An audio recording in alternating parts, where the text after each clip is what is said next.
Coach Kirsten here to talk about 3 tips to help you with your double unders. So maybe you have them, but you've only got like 5 or 6, or maybe you're just still struggling to find your first rep.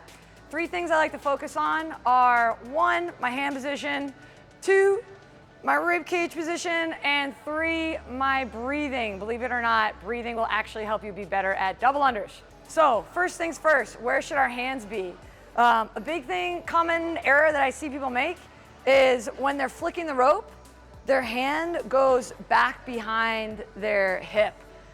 In reality, there's a 6-inch by 6-inch-ish box, right? It's imaginary, it goes 6 inches up, 6 inches out from our hips. Keep your wrist in front of your hip and keep it in that 6-inch box. So really the flick pattern happens in front of the hip and then with the hip. Front, in line, rather than in line, behind. Once you start flicking the wrist back behind your hip, you usually hit your toes. Second thing to be aware of is our rib cage position. Ideally, you want your rib cage tucked down neutral, kind of like you would for a hollow hold. It doesn't have to be a crunch, but we want that diaphragm and our pelvic floor to sit right on top of each other. So we flare our rib cage out.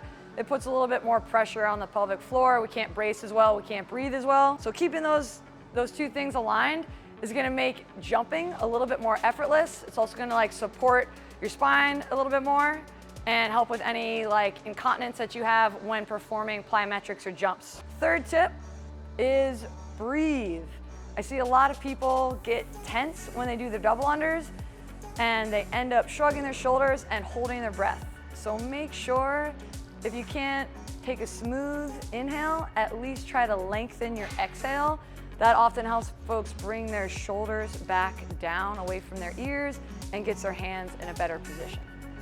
One thing to keep in mind, even though we're trying to keep our hands in this area of 6 inches and 6 inches in front of our hips, is how close your hands are to your hips is going to be a little bit contingent on the length of your rope. So if you're newer at double unders, people tend to keep their hands a little bit farther away because they're not quite as efficient at the movement, in which case your rope actually needs to be a little bit longer. So the farther away your hands are from your hips, the longer your rope needs to be.